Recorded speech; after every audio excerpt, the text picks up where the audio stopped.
Hello and welcome to Backstage Goss, the podcast where we dive into the entertainment world. Not just the red carpets and glitter, but the panic, the tears, the questionable career choices, and the what was I thinking moments too. We're talking to real people with real dreams, surviving the highs, the lows, and the occasional identity crisis along the way. So, grab your popcorn. This is going to be fun.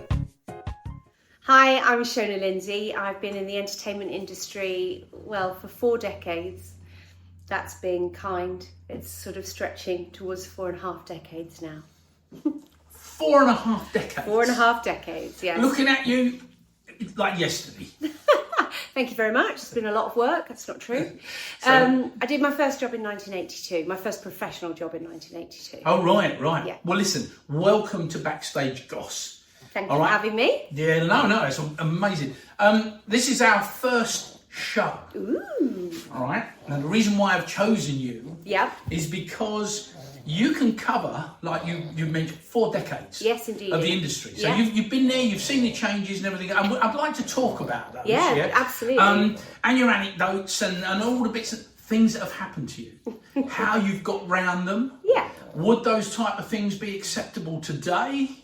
Interesting, yeah. We just need to give, whoever's listening, and hopefully there are people listening, a heads up really to the industry, because it's not all sweet and nice, is it? Oh, absolutely not. And actually, that's what people see on the outside, and that's the whole idea of the industry, that is, it looks glamorous and gorgeous and perfect, but it's hard graft, a lot of disappointments, and a lot of situations, which I think we probably are hearing a wee bit more about, in the last couple of years with the Me Too movement things, that stuff goes on that really shouldn't, inappropriate stuff. And, how, especially as a woman, I think, and a young girl coming through the industry, how you have to deal with all of that, because it's not nice. And it's still going on now, and you have to be strong to make sure that you don't get manipulated. But the thing for me is, we lived through the 70s.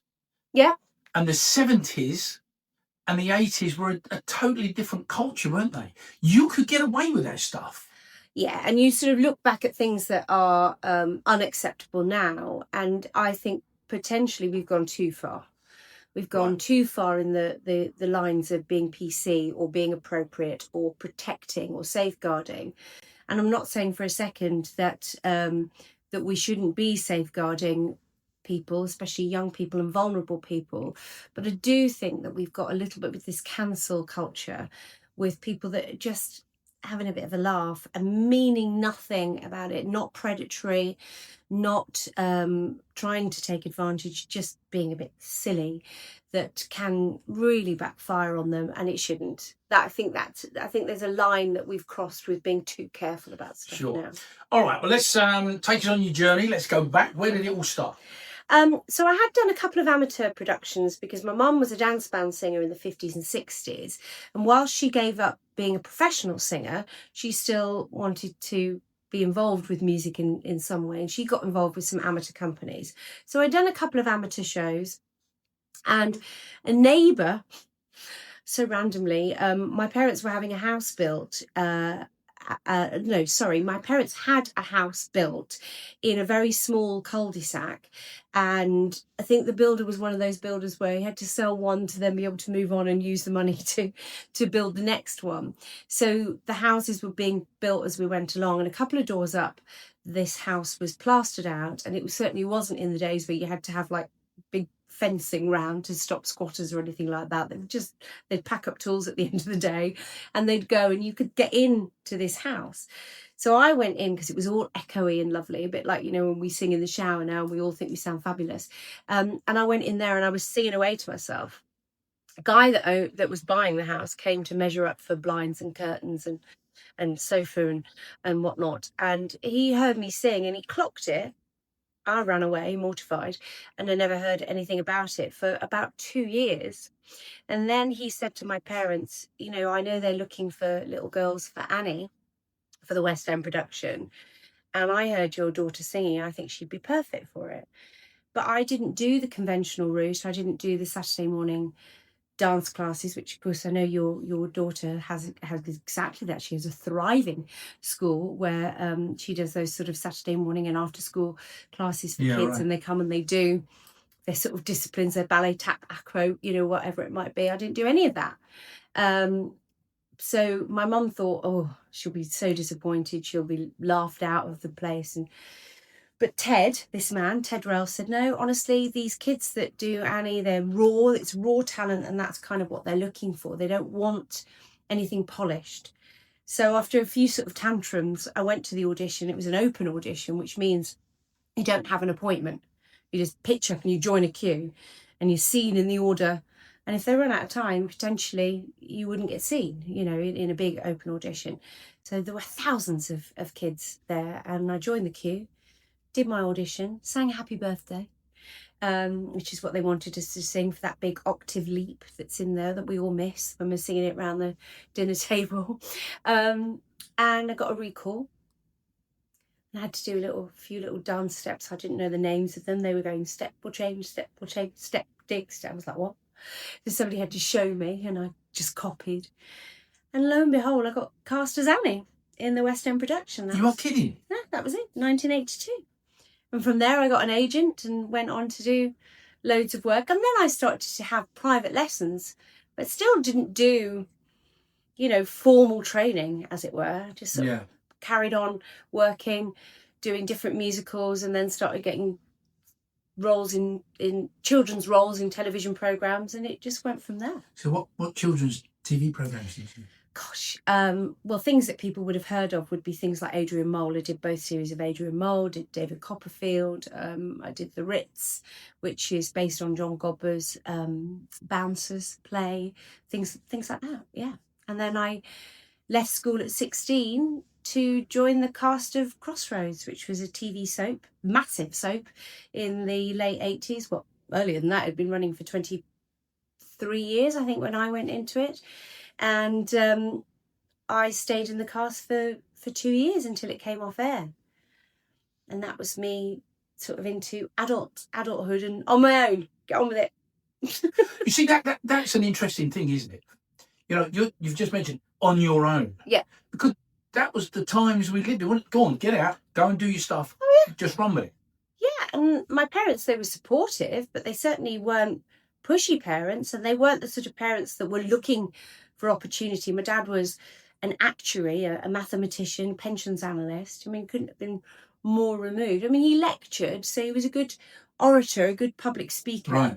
And my mum had been a dance band singer, so she was obviously a singer, but certainly not like, oh, we want our daughter. They certainly weren't trying to live vicariously through me in any way, shape or form. And my brother is absolutely nothing to do with the industry. In fact, he kind of went down the road of my dad's into pensions and insurance. So, yeah.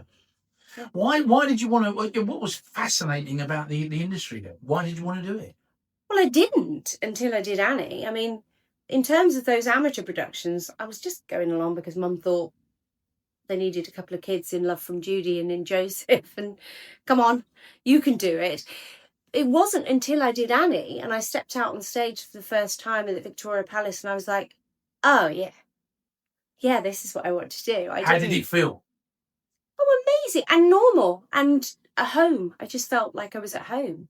It was crazy. It just, everything just kind of like cogs just on, and it all fitted together. And I thought, oh, yeah, this is what I want to do. And I knew from that point on, there was nothing. Dad still kind of hoped that maybe I might do my accountancy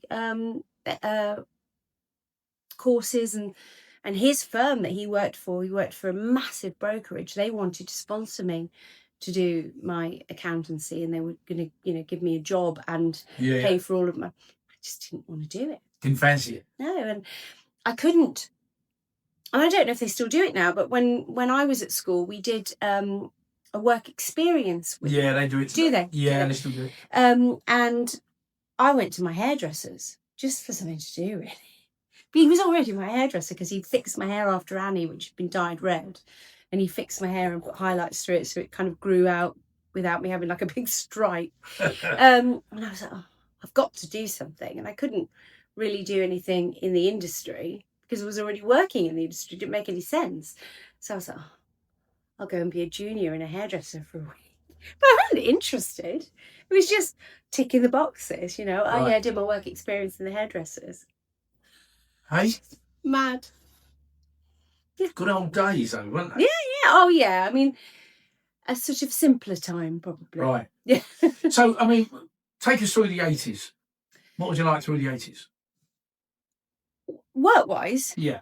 So, I mean, obviously I was a child. So from 82 to 86, I was classed as a child in terms of licensing. So every time I got a job, I had to apply to the local authority and the school to have time off to do the job.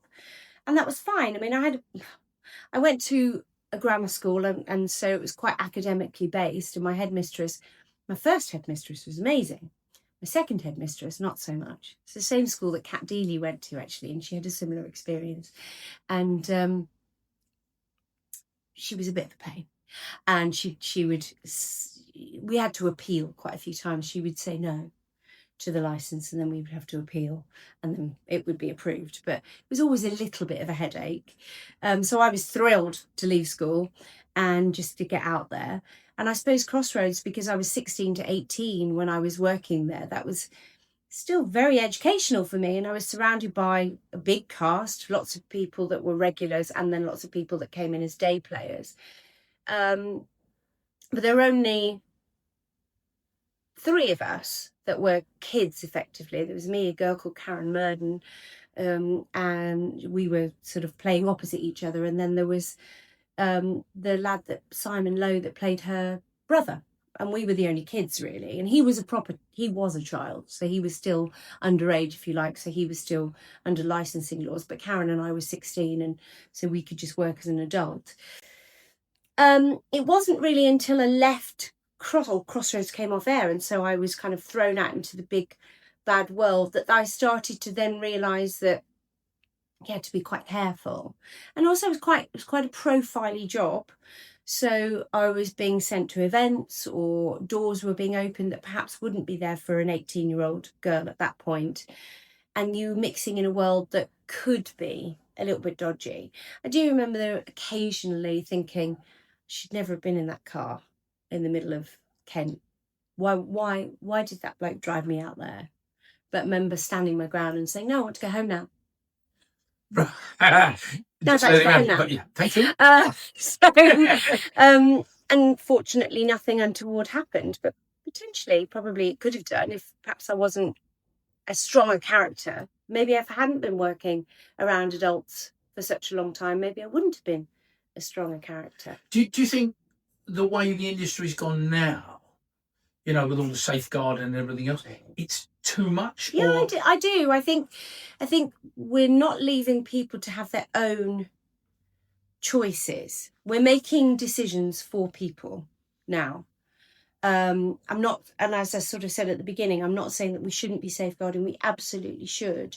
And we should be highlighting what is and what isn't appropriate. But people still should be allowed to have some choice. And also, I think we're a little bit, not so much the safeguarding, but I think we're a bit too PC. I think we're so afraid of offending people now that a lot of the fun has left our industry. It's gone. Yeah. You know, I fondly remember the 70s. I'm a little bit older than you. For me, the 70s was the decade. I loved it. Yeah. It was, the comedy and everybody's interaction with everybody, you know, having to dig at everyone else, but for fun. Exactly. And, you know, nobody was being racist to be unkind. It was stupid. And everybody knew it was stupid. And it was both ways. Yeah. It absolutely wasn't targeting one ethnic minority. You know, everyone was going the other way. I mean, my mother was called an ethnic minority in the 80s. Was she really? Yeah, she worked for the local council, and someone came round and asked if she would like to join an ethnic minority group. And Mum thought maybe, you know, as a board member, to make sure things were being done properly. And they said, because obviously you're Scottish. Oh no, really? She was like, what? Bless. Oh, you know, but it wasn't meant to be offensive. It's just that, right. You know, people stuck to their areas more then. Yeah. You know, we didn't have people with different accents. If you lived in Yorkshire, you had a Yorkshire accent. If you lived in Birmingham, you had a Birmingham accent. You know, Mum lived near Birmingham and she had a Scottish accent, so she was different. Yeah. It wasn't meant to be offensive. She's a wee granny. A wee one there. So from the 80s, yes, let's move to the 90s. What was special about the 90s for you? Well, I think for the 90s, really, certainly professionally, it was where I had my big break as an adult in the West End. So I'd obviously done lots of stuff as a kid, and I'd done Crossroads, and then I'd left home, and I met Andrew Lloyd Webber for the first time, and that was a huge break for me because he saw something in me that he liked and nurtured, and I was, I'm going to use the word groomed, but not in an offensive way. I was Andrew, groomed to become a West End leading lady, right, by being sent to nutritionists, singing teachers, elocution lessons, Pilates. You know, I was being made ready to be a West End leading lady, and incredibly grateful because it's the sort of thing that happened on telly, I suppose, with the Connie Fisher, you know, looking for Maria, and they're looking for the Joseph and looking for Nancy. It, you know, in the noughties, that happened in front of a camera.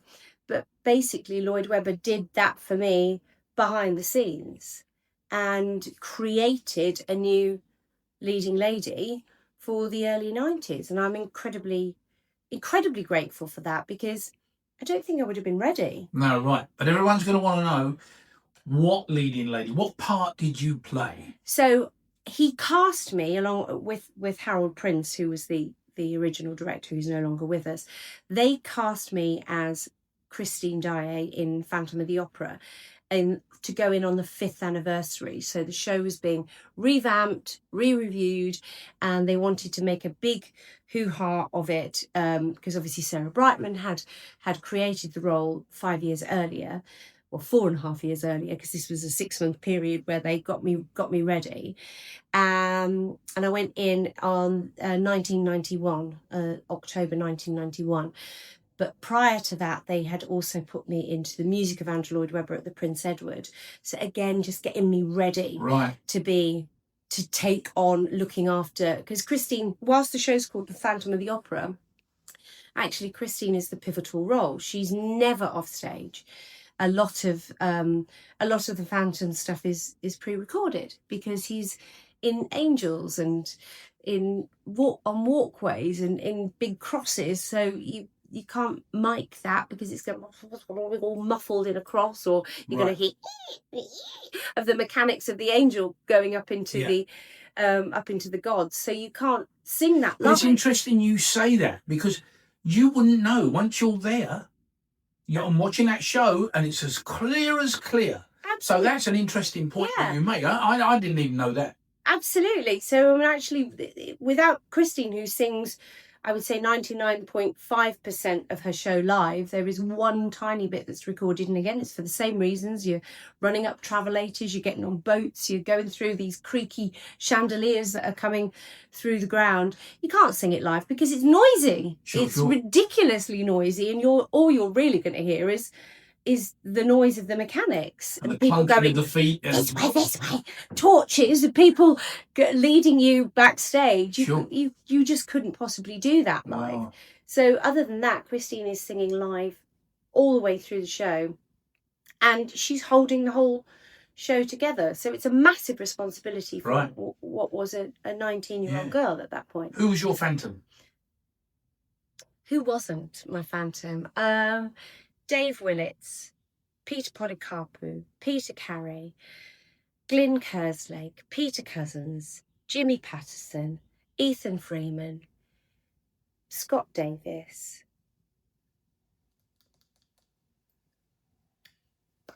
Many more that I've and you can still remember. Not all of them, obviously. Well, obviously. Mike Sterling. What was that? Who was the most memorable? My favourite was, and he's still my friend to this day, was Glyn Kerslake. I loved him. It had such a vulnerability as Phantom. I that's the kind of Phantom I like to see. I like to see the man behind the mask as opposed to this sort of power trip. And people play it in different ways, and that's there's a parameter that you have to fit in with long running shows, but within that parameter there's movement. And for me, Glyn and Scott Davis, I think, are probably my favourite. Let's just talk about the longevity, because you hear of people saying, "Oh, it's deja vu, it's Groundhog Day." Oh yeah. How you mean doing a show for a long time? Right. I mean, my longest, I think everybody has different sell-by dates, and my longest contract was actually Singing in the Rain, and that was 20 months. But we were moving venues. That was a big national tour, but one of those tours where you would, because we had the rain truck, it was massive. It was not something you could do weekly touring. Right. It was sort of 6 to 8 weeks in a venue. So every time you sort of went, suddenly you were moving, you had three or 4 days off as they moved these massive sets to another massive theatre around the country, and then you were discovering new places to go and eat and meet people for shopping, and so that would keep it fresh. So I think that's probably why I did Singing in the Rain for such a long time. And it was a great fun show to be in, an uplifting show. Singing in the Rain. What was life like though, being on the road all that time? Well, I was single, so I think actually that helps when you start a job like that and you're single anyway. You've not got to. I didn't go home every weekend, whereas later in life, when I wasn't single and I was touring, I went home, whether I was in Aberdeen or whether I was in Plymouth. I would go home on a Saturday night. I would get in the car and I'd drive through the night, and I'd get home at 3 or 4 o'clock in the morning, so that you had Sunday and Monday morning together. Sure. Yeah. So I think possibly, Singing in the Rain, I was mid-20s, I was single. Had my best friend on tour with me. She had been my wig mistress of Phantom, and she ended up being the wig mistress on Singing in the Rain. So I had my Bezzy mate with me, and made some really good friends on that tour. In fact, what I'm doing now, which I'm sure we'll come to in a bit, I bumped into the trombonist from the band of Singing in the Rain. I bumped into him on a cruise ship just 3 weeks ago. No way. Yeah. Good heavens. So, and I have seen him since then, but, not worked, and I have I've done some concerts with him, and big band stuff with him over the years, but I've certainly not spent that amount of time with him. I had an entire week with him on this cruise ship, and it was literally like, and talking about the times that we'd had on tour and the ridiculous things because we were kids. Yeah. And it was brilliant. I just want to go back to Christina. Yeah. Because you mentioned about Andrew putting you in this regime and getting you ready for West End. Yeah. How much pressure were you under to stay within a particular size and a weight and everything else? Well, I was going to say I probably didn't realise the pressure at first. It didn't feel like a pressure, but I didn't have to lose weight for that job. They wanted me to look more sort of balletic, if you like, and that was one of the reasons they sent me to Pilates. There's now this whole thing called Reformer Pilates, but right. I mean, I went to Reformer before it was Reformer. They were called plie machines, the Reformer beds in those days. So back in the 90s, nobody had kind of cottoned on to this thing and called it Reformer. But it does sort of change your physique very much. And it was designed for dance remedial. So it was designed for dancers that were injured, ballet dancers specifically that were injured. So it did give you that very long look. So I didn't have to lose weight for Phantom, but I certainly had to achieve more of a kind of dancer's look, because Christine Daae is meant to be in the ballet chorus when she's plucked from the chorus to sing for the first time. So kind of crazily, for the first 5 minutes of the show, you've got to look like this dancer. And then after that, you're in a big crinoline, so who would know?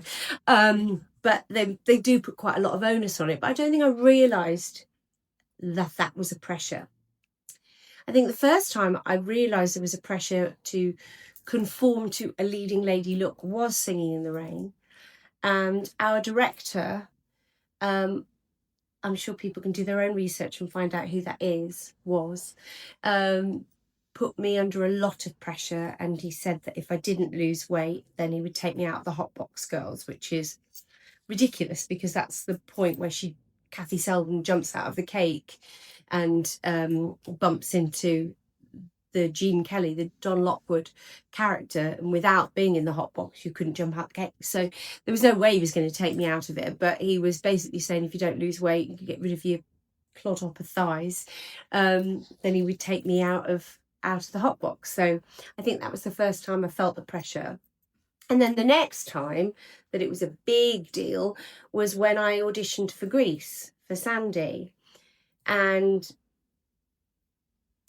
I will mention this person's name because I'm sure he was actually my leading man in Singing in the Rain, but he was one of the producers of Grease, Paul Nicholas.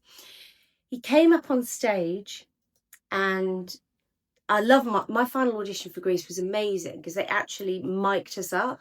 So you could actually sing it as you really would in the show, rather than just shouting it so that everybody could hear you at the back of the auditorium. Projectile. Yeah, I was just ridiculous. The amount of times you do an audition, you think, I just didn't sing well because I was basically shouting to make sure they could hear me. But they actually mic'd us up for our finals for Grease. So I could sing hopelessly properly how I wanted to sing it. Anyway, he came up on the stage and he whispered in my ear. He said, "Listen, this job's yours if you will tell me that you will lose weight." Oh, really? And I went, "Well, I will because I've done it before," because he was obviously my leading man on Singing in the Rain. And he went down and he obviously passed that information on. By the time I got home to my flat, the offer was in. And, so I lost the weight. So I suppose I didn't really think that was wrong. Right. Because that was the industry back then. And I think there is a package deal that comes with being a performer, and I still think it is there to a degree now. But it doesn't mean that you have to conform. It just means that you have to find your niche. Right. So if you are a bigger girl or a bigger guy, find your niche. Don't try and be the square peg that fits in the round hole. If it's going to be a struggle and make you unhappy to be slim or a certain size or a certain look, find what works for you. And I think what happens is everyone's trying to be the same thing. And I think a lot of the colleges now are trying to make everyone look the same thing, sound the same. Right. Whereas actually in my day, whilst there were obviously pressures, because I did look like your archetypal leading lady, long blonde hair, sort of English rose complexion, and vocally I sounded like that as well.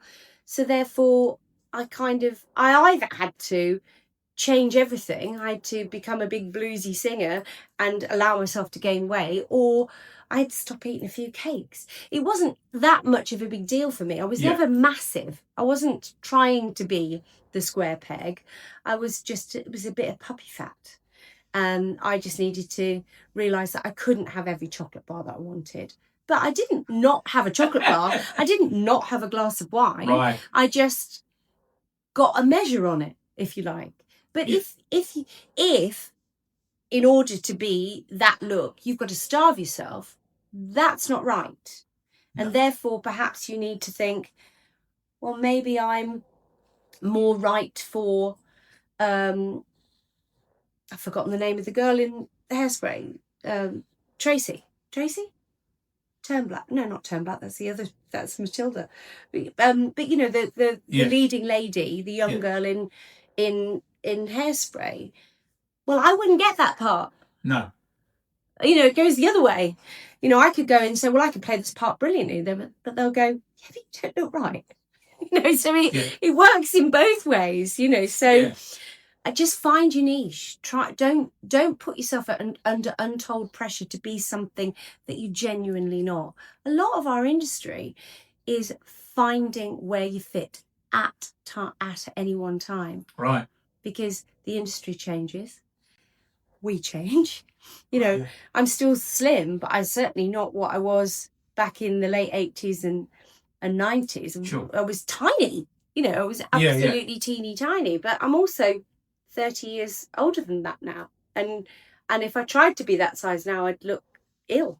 So you've got to then find your niche at the right time as well. Because you actually hear, some absolute horror stories today. I'm talking about. Still today. Yeah. Still today, whereby a student is called out.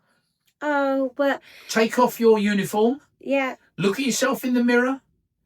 That is what you are. That is unacceptable. But that comes from the teacher. Mm-hmm. That doesn't come from you. And what you have to be is you. And you need to be strong enough to turn around, tell that teacher and say, well, if I'm not what you want, then don't cast me. I'll be in the back row. That's fine. Because not everyone thinks like you, and you're the one that's wrong. So what you're saying is, if I get this right, even though you're under training, because this is what I'm talking about while they're training, you have a voice. Absolutely, you have a voice. Right. You have a very strong voice. And if you know who you are and you know who you want to be, I think that's the most important thing, because you don't have to be anything. You have to be what makes you happy and something that you can sustain. Anybody can lose weight for 2 minutes. Yeah. Yeah. Anybody, especially now with what the sort of the drugs that are available. Yeah. Anybody can be skinny for 2 minutes. Can you sustain it and be happy and live a life? Well, that's the issue, isn't it? Because the industry is not your life. The industry is your job. It's not your life. That's a very interesting point that you put forward. I think what we do with being a performer is we think it's the be all and end all. Right. And you might have trained for years. I mean, obviously I came at it from a different route. But if I suddenly tomorrow decided I didn't want to do it anymore, it's because I'm happy. It's because I've decided that I'm done, not because I can't be something that I used to be. It would be because I go, I'll get it. So you have to remember that going home at the end of a show, going home at the end of a shoot, going home at the end of a radio recording or a voiceover day or whatever you end up doing, when you get home, David, who was in the studio, is not David who's sitting in front of the television watching Louis Theroux. He's a different person. Right. And if getting up in the morning and having to be someone at work isn't making you happy, well, that's not real life. No.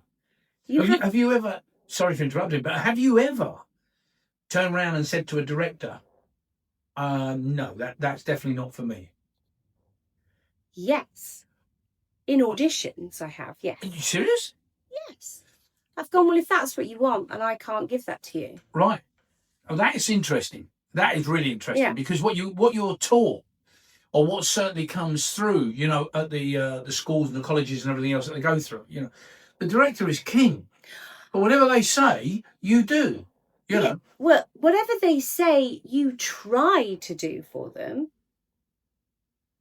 within a remit. But if you can't, or it makes you desperately uncomfortable. Okay, so, right, perfect example would be Aspects of Love. In my audition for Aspects of Love, which again is another Lloyd Webber, so I'm very grateful. Yeah. My director, Nikolai Foster, said to me, there will be some semi-nudity if you get this part. Are you comfortable with it? And I said, well, describe to me your vision. Tell me what you mean. Yeah. And he went into great detail about how he envisaged this particular scene. And I went, well, as long as nothing's set in stone, Nikolai, and as long as we can have a conversation and I can be comfortable, if I'm not comfortable, I will tell you. And he said, that's all I can ask. Wow. That's a decent director. Oh, he's amazing. Nikolai is incredible.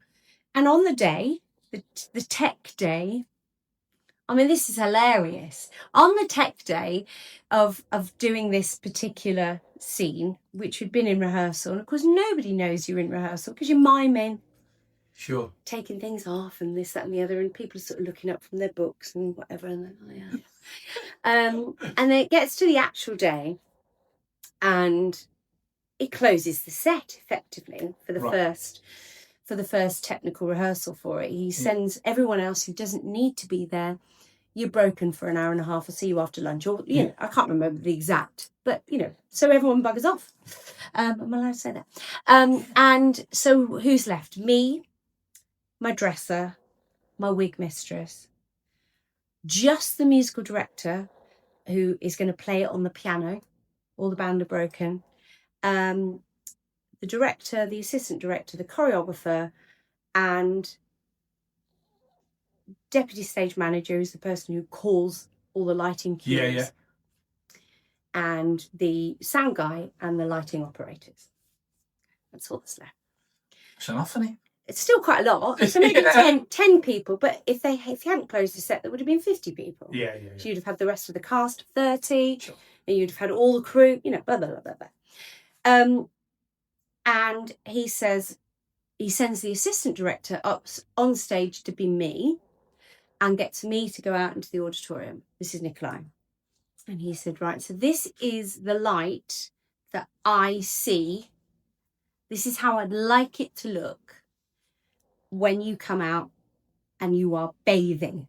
So the idea was that I would have this, it's set in France, this sort of, you know, those sort of French linen tea towel, but a towel. Yeah. Kind of, and it looks like I've just rolled it down because it's all Velcroed here. And so, he wanted it to look like an alabaster statue. Right. And that there's the sort of the crockery bowl, and you've got your cloth and of course there's water, so you're going to get ripples. Then he had louvered windows, and then the light coming in from the side, so it's side illuminated. Yeah. So you just get this sort of shaft of sunlight coming across. Here. And that's it. Now, bearing in mind that, well, no, I won't ruin the punchline. So I looked at this and I went, oh, that looks beautiful. I can't see a problem with this, Nikolai. And he said, okay, well, let's take it then. So deputy stage manager, DSM, on her cans, she says, no follow spots when the leading lady comes on stage. Because normally when a leading lady comes on stage, it's like, follow spot comes on and follows them around the stage. Just using the lighting on stage. Are we clear? Yeah. Okay, we're ready to go.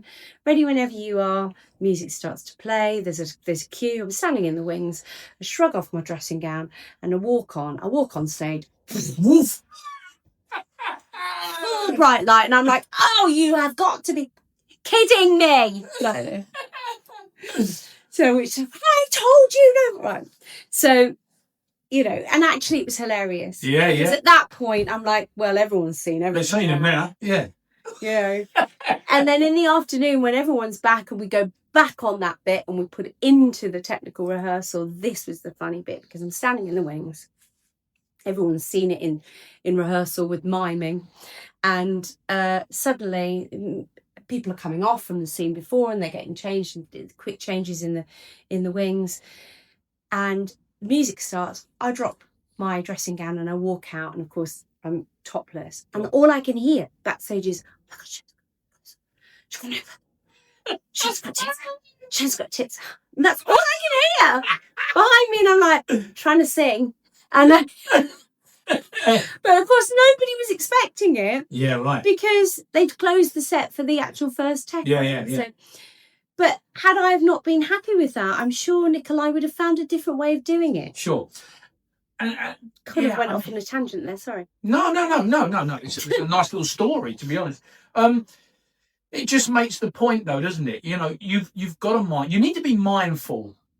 Yes. Of what you are and you want to do, and what you're happy to do, right? As well, you know, because it especially nowadays. You know, with social media, it follows you around. Yeah. You know, I did a shoot yesterday where one of the outfits that I was wearing was very revealing. And you're suddenly looking around the studio and you think, well, I know what the photographer's going to capture, and I've got artistic input on this, so I can check it. Right. But you suddenly realise there's little CCTV cameras everywhere, and you're like, you've got to be careful, because you don't wonder where some of this could end up. Yeah. You know, and you must be mindful of that, because with social media and the internet now, even if you manage to get people to delete things, it's still there. People can find it. So you do need to be more careful than we had to be back in there, if you like. Yeah. No, I get it. Okay, let's jump into the 90s. Big show. What was the big show in the 90s that you did? Well, 90s, that was Phantom. That was Phantom there? Yes. Okay. 2000s would have been Aspects. Yeah. Was probably my biggest show. Oh yeah, cool. I've just remembered. I was going to say forgotten. Just remembered the longevity. Yes. Of the actual run. Yeah, of course. 20 months and this and that. And So you're thinking we're still in the 90s, but no, you know, you do like 8 shows and you're out of that decade. Right. If you're doing long running shows. Yeah. You know, suddenly you're, you know, if you're doing a year or 18 months in something, if you're lucky enough to go from show to show to show, which I pretty much was, then you've done 7 or 8 jobs and suddenly we're into completely. Yeah. So let's look at it from the 80s to 2000. Yes. Yeah. What changes did you notice between the 2 decades, if any? Sound. So as we came into the noughties, we started to go digital. So that was a big difference. So you had less issues with mics going down and, you know, that kind of thing. Yeah. Then you started to go the other way and you start to see reduction in orchestra sizes, because you could use synthesizers to synthesize strings and that kind of thing. So the big 30-piece orchestras suddenly became 18 pieces. Right, yeah. I think the individuality started to go away a little bit as we went into, I would say 2010, that decade, the 10s to the 20s. I think we started to see individuality come out of the way people's, so we're talking sound, but we're now talking people's physical sound as opposed to the technical sound. Everybody sounds the same now, I think. It's interesting you make that point, because when I went to a number of the theatre schools, you're right, they all sounded the same. So there was a lady that came to a dance show. She was up on stage and she sang, and it was okay. She was one of the teachers, and it was okay, but she sounded like everyone else. Yeah. She was going off to Disney. Yeah. So then I'm thinking, oh, okay. Now I understand a little bit more that that's what they're looking for. They want that, you know, that little Snow White type thing. Yeah, and sort of quite forward, and it's almost nasal sort of sound. There it is. Yeah. There's no fullness or body in. No, it's really interesting, and when the work that I'm doing now vocally, it's because I'm kind of taking what we're talking about now. I'm actually doing on stage via my singing. So I'm doing a lot of concert work on cruise ships, guest entertaining. Yeah. And it's my leading lady's journey. That's what my story is. And right. So it's taking people through my life using big songs from the shows that I've been in and telling the little anecdotes as we go along. Lovely. But the feedback that I'm getting is, oh my God, it's so amazing and so refreshing to hear all of those different sounds and how you kind of turn yourself into these different characters, and you have a completely different timbre to your voice when you're singing this song to that song. Because we were allowed to have that versatility. Right. And we were allowed to, you know, have that rich, fruity sound when we were singing from something like Evita, to that kind of sound when you're singing from Little Mermaid, part of your world, to that kind of fresh high soprano that you had in Phantom of the Opera, to that kind of poppy, twangy sound in Grease. But now you would put if somebody did play Christine and then go on to play Sandy in Grease, they would sound the same.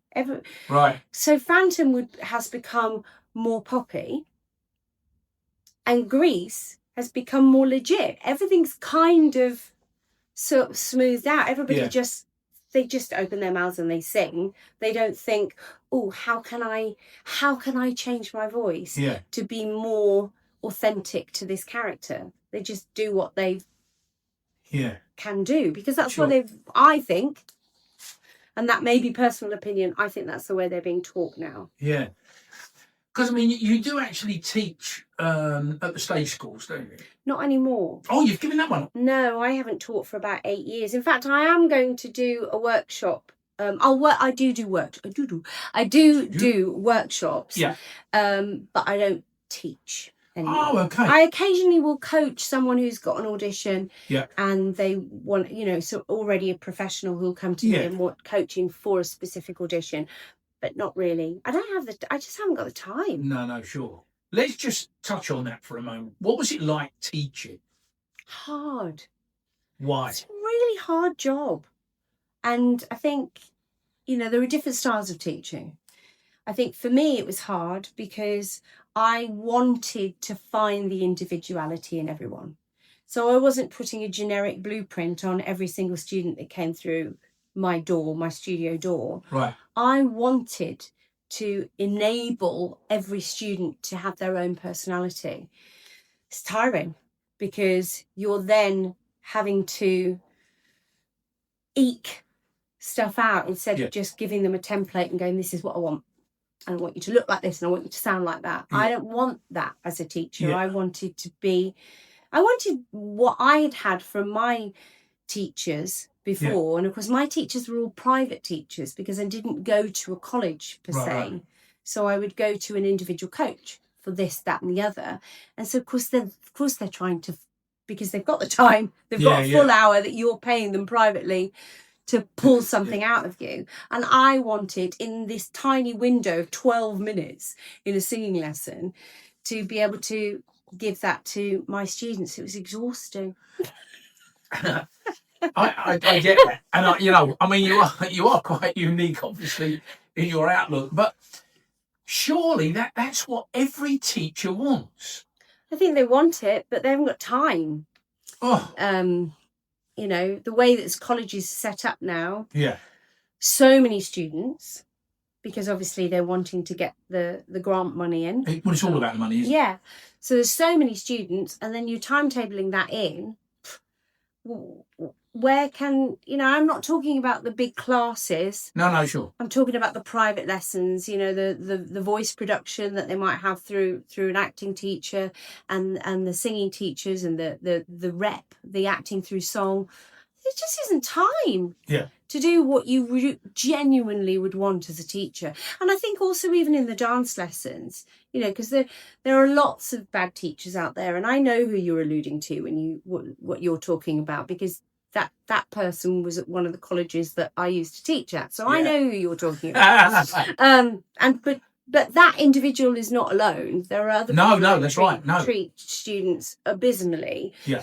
But also, I think there are lots of teachers that are teaching in a big class, in a big group session, that would love to have the time to take it back to basics.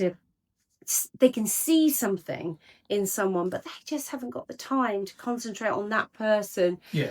To nurture them, to bring out that skill. So do you think then some advice you would actually probably give that student going forward would be, do what you've got to do at the school, but consider taking some privates? I've often said to people that have come to me to go through audition processes for colleges, don't despair if you don't get in. Think about the money that you would spend, not just on going to the college, but also living away from home and, all of that. Think about how much that money equates to and how many private lessons you would get. And if you put in the hard graft yourself after the private lesson, what could you achieve? Right. So absolutely, without exception, whether you go to college or whether you don't, I think private lessons and finding the teachers, the tutors, the coaches, whichever route you want to take, that are right for you, for what you're trying to achieve, and being authentic and real without trying to pigeonhole yourself, which is what we talked about before, without trying to be something that you're never going to be, or if you are, it's going to be detrimental to your mental health. Yeah. If you can do that, if you can have the private lessons, one a month and work, that's what you've got to do. You can't just go in and have your hours private lesson and then go, well, I've done it. You've got to practice. You've got to take everything you've learned and not just practice the bit that they gave you when you were there. Go, right, now, I've learned how to hit that top F in a mixed forward sound without screaming and hurting myself. How can I use that? Where does that note happen in other songs that I'd like to sing? Yeah. And what they taught you in that lesson, then trying to put it into another song. Then try that emotion that they helped you tap into when you were working on that monologue or working on that scene or that character. How can I put that into my library? And then, I'm reading this play now, and that character, there are similarities in that character to that character that I worked on last year. Going back to that library, I worked with an amazing actress called Doreen Mantle, who I remember in rehearsals, a director asking her for something. And I remember her sort of sitting there, and it was like she went through a Rolodex file, which for most of you watching now, you won't even know what that is. I was just going to say, like a paper file where you go, and you find the card that is the right one, that's got the information. I saw her go through it in her mind, almost look through a bookshelf or a Rolodex or flick through a book. In her mind, I saw her go, oh yeah, that's it. That's what I need to do what Jean wants me to do. And she found it from that emotion that she'd used, or that hook that she'd used to find the emotion. Yeah. She found it again years later, brought it out the bookshelf, took it out the filing cabinet, and she used it again. Yeah. That's what you've got to do. If you go to private lessons or any lesson, you've got to file it. That bit you learnt, right? File it so you can find it again. Yeah. Good point, isn't it? It's only like working in an office. Someone says, I need something to sell this shirt. The vibe is, and you're like, oh, hang on a minute. Did we have something like that 10 years ago? Hang on just a second. Or into the filing cabinet, find it out. We could recreate something like this again. That's what it is. It's the same in every industry. Very true. Let's just talk about agents. Yes. How important is an agent? I don't know anymore. This almost used to be a blurred line, doesn't it? I get a lot of my own work. I also get work through my agents. I have more than one. Yeah. But I also get a lot of my own work now. So I genuinely don't know how vital. I think there are certain things that agents only get. Right. But I think starting out, it's actually not that important because, again, talking about the internet and talking about social media, lots of castings come up on social media. There are lots of websites that you can join that are relatively inexpensive, certainly less than paying the commission on a job to an agent. That you can search digitally, but again, you have to be proactive. Right. You have to keep updating your profile. You have to keep updating your photos. You have to make sure your show reels are up to date. You've got to write the individual cover letter so that it isn't just generic. How often would you say they need to do that in today's market? You have to look at the casting sites every day. If you're going to do it yourself, right? Because it moves fast, and because it's digital now, it moves so fast. Do you remember back in the day? I used to 5 o'clock every single. Nobody's going to believe this. Where did you used to go? You have to go to a payphone. Yeah. 5 o'clock at the end of the day, pick up the phone, phone your agent. Have they got any castings tomorrow?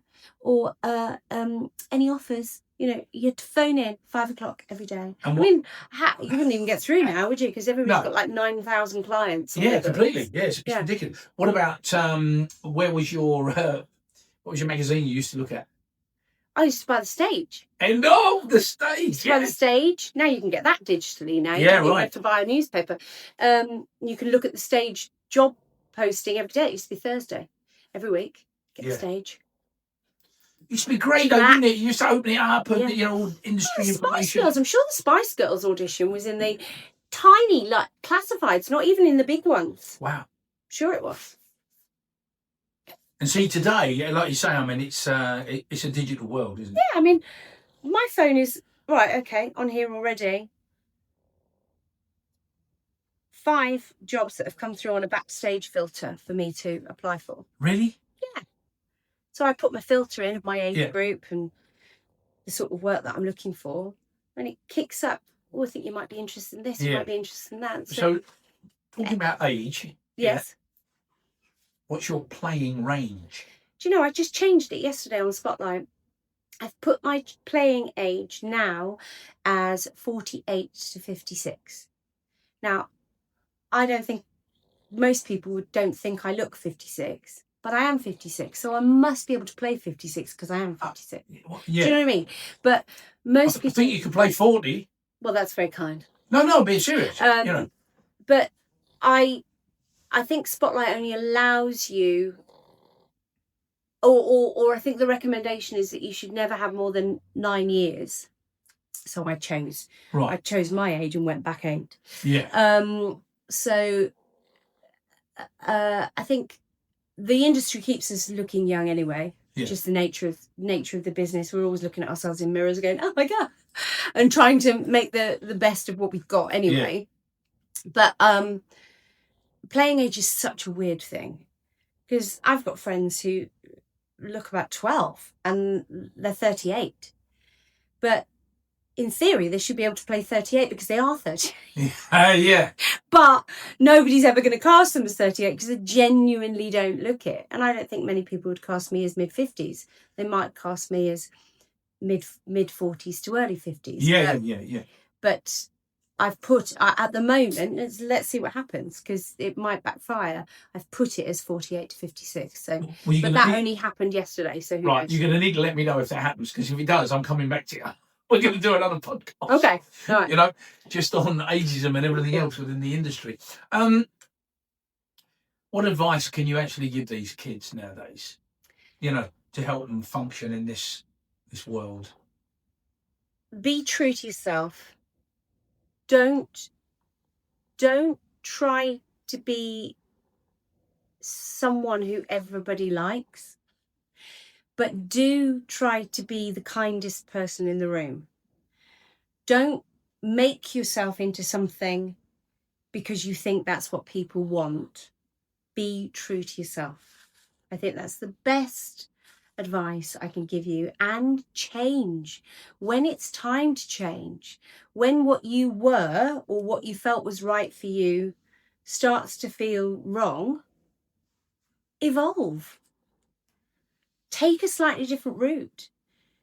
Change, be strong with your agent if you've got an agent and say, I don't want to do that anymore.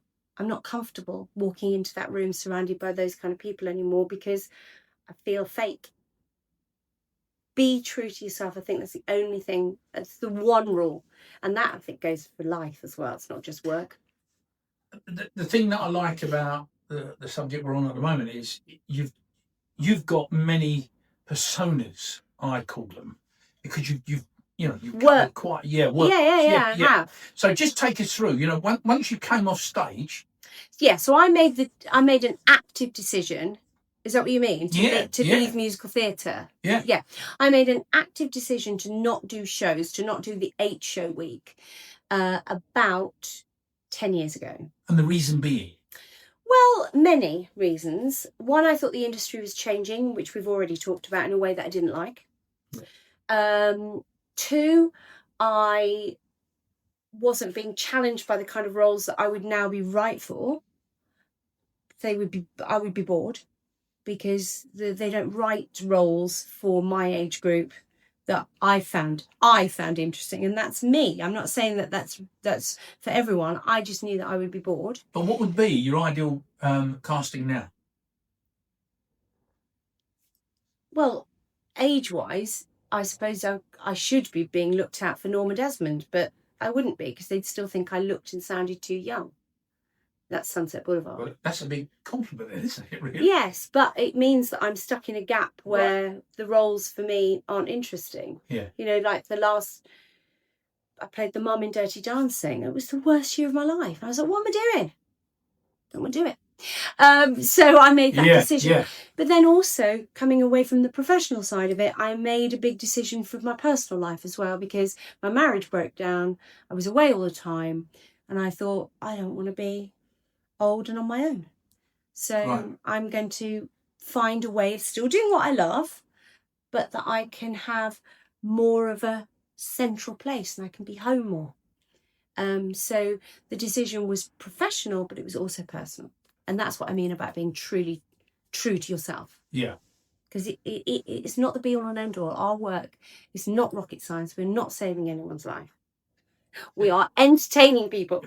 And if it doesn't make you happy, it ain't worth it. Hey, listen, at the end of the day, you may be saving someone's life.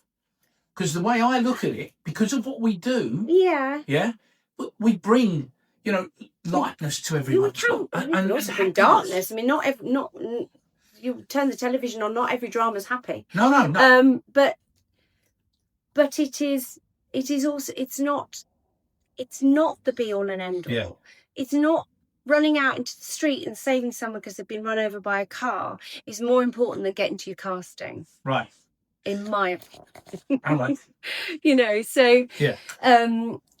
That's I think is what I mean about being true to yourself. If you looked at someone dying in the street and you thought, don't go now, I'm going to be late for Debbie O'Brien. Then I just sorry. I couldn't live with myself. But if you can, that's fine. Yeah, no, because then you're being true to yourself. Yeah, right. So just looking at the journey. Yeah. So we've done the theatre. Yeah. What did you move into next? Presenting. So how did you get that gig? An acting job. So it did start as an acting job. I got an acting job at QVC, which is probably the biggest television shopping channel that there is globally. I got an acting job to be the face of guest excellence. So guest presenters are the ones who are the experts on the product. So you have hosts in shopping telly. You have hosts who sell the product. They talk like I'm doing, straight down the barrel of the lens, and they say, this is the number that you need to phone, and this is how much it is, and you can split it with these different payments, blah, blah, blah. Then the other person, who is here, they are the person who picks up the product and shows you the product, and it works like this, and you press this button, and this whirs, and this, that, and the other. And that's called a guest presenter. So I was hired to be the face of guest excellence. So modular videos, if you like, that people could log on and they could see, how do I lifestyle a product? And then they would be me lifestyling a treat, or lifestyling a lipstick, or lifestyling a mobile phone, and how a guest presenter would do that. Then there would be how do I prep for being on set, and there would be a module on that. And it was a week shoot where I was filming these little modules, playing a guest presenter, so with a script. And then the head of talent came down, and she'd been watching the rushes, and she said, have you ever actually thought about being a guest presenter? And I was like, oh no, I'm an actor. I need a script. She went, but I've actually been watching you chatting to people around the set, and you don't. You can talk about anything. I've heard you. You engage people. You ask them about their lives. And you make the conversation flow. So you can keep a conversation going, and that's all it is. You know your product and keep the conversation going. And I went, okay. She said, well, come, let me give you a product. Go home, research it, come back and do a 20-minute presentation on it. And I was like, okay. So I did. And then obviously I was with a host. They prompt you with the questions, and then they ask you about, it was a hair curler. How does it work? And I went through it, and they went, yeah, you're perfect. You're perfect for this. And I got into guest presenting that way. I worked for QVC as a guest presenter for about 5 years. And then again, I wanted to be nearer home. I didn't want to drive to London every day. Right. So I got in with a company called Ideal World that was in Peterborough, which was nearer, still a bit of a way, but I could definitely come home every day. And when I went there, I then trained to be a host, a main presenter. So I did both, main hosting and guest presenting on, it was interiors, my kind of looking around my house. Yeah, I love my interiors. So that was my sort of area of expertise. And I was there until they went into receivership. But alongside that, I loved it. And I started to, during COVID, because music and entertainment went out the window, I was working full time. I started to do pieces to camera for different companies where they would just ask me. It's UGC, user generated content, that is now a massive thing. I was doing a lot of that from home. And then as we came out of COVID, I started to present live events, big award ceremonies and that kind of thing. And it just went from strength to strength. But how did you promote yourself within that business area of the entertainment industry? All self-promotion. Really? Yeah, all self-promotion. So I joined as many sites as I could find that had presenting jobs, and I still do. I still just apply for presenting jobs myself. Oh, right. Yeah. I don't have a presenting agent. It's just incredible, because when you put your mind to it, you can actually do this, can't you? Yeah. Especially now. Yeah. It's all out there. Yeah, right. And I mean, okay, I'm not getting seen for This Morning. I'd need a presenting agent for that. Right. But I'm getting plenty of work, and I'm loving it because of the diversity and the versatility. Right. And I think the point is, you go to your schools, your college, whatever it is you go to, and you come out and you just think there's this that's what I want to be, that's what I want to do. And you get to a point where it's not there anymore. And people fall apart and they go, oh, what am I going to do? Oh, my gosh. Also, sometimes we're not ready. Like my agent that I had in the early 90s tried to, and she represented John Barrowman at the time. And that's a whole other podcast. We're talking about the cancel culture. But John and I we are still really good friends. Yeah. But he started to present Live and Kicking on a Saturday morning, which gave Janet, and my agent at the time, an inroad into the presenting world. And she tried to get me to do presenting then, in the early 90s. I wasn't ready. Right. I wasn't comfortable being Shona then. I had to have the wig. I had to have the script. I had to have the costume. I had to have the structure of either a show, a play, or a drama. I couldn't be Shona. That's interesting. I wasn't really very good at concerts then. Right. Because I couldn't just be myself on the concert platform. I felt really vulnerable without all of the set and the costume around me. Yeah. So this is what I mean about evolving and about being true to yourself. Don't try and make yourself something. I couldn't do it then. But now I love it. Yeah. It's crazy, isn't it? Yeah. We change, we evolve, if we allow ourselves to. Yeah, that's good advice. All right, last thing. Okay. So you got into the presenting world and everything else, Mm-hmm. but you've already mentioned right at the beginning, you still love to sing. Well, yeah, and that's why I still do my cabarets and my concert work. I still do some sessions as well.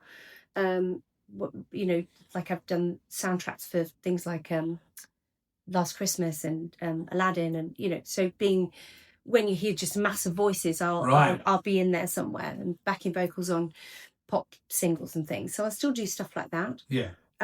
Still do my concerts, still do orchestral concerts, still do my own cabaret, my own show that we talked about. Yeah. Old cruise liners. Still sort of record demos for people that have written new musicals and that kind of thing. So I don't think I'll ever not sing. No, right. But I don't want to do shows anymore. Right. And if anyone is thinking, just from listening to you on this show, yeah, do you know what? I want to sing. What's the best advice you could give them in order to find the work? Singing work? Yeah. Again, everything. There's so much online. There really is. There's people looking for singers to do like West End kind of shows in small theatres around the country. I mean, I see it every day. I mean, I don't apply for those because that's not the sort of thing that I want to do anymore, but they're there. The work is there. So basically, open your eyes, get stuck in. Yeah, and get on with it. If you want it, it's going to be there. Yeah.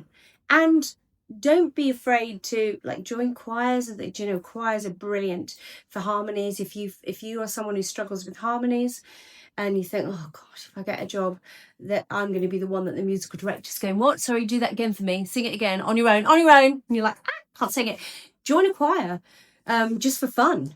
Yeah. And just make sure you're singing every day. And if you want to sing, you need to practice every day, even if it's just a 20-minute vocal warm-up. Make sure you sing every day. It's a muscle. Think like an athlete. An athlete wouldn't do nothing every day. Right. This has been absolutely brilliant. Listen, we've come to the end. Okay. I've had to stop it because you and I are just going to keep talking and talking. Wonderful. Thank you for coming on the backstage. And as I say, thanks for having me. You are setting it all off for us. So that's wonderful. I'd also like to say a big thank you to that dog. What's your dog's name? This is Maisie Moo. Maisie snores wonderfully. Oh, she's such an old lady. She's blind and she's deaf. So she just likes to be close, don't you? Well, we're going to forgive her. So, listeners, just remember, when you hear Shona say something and you hear, you know it's not Shona. It's actually the dog. Shona, thank you very much for joining us. Thank you.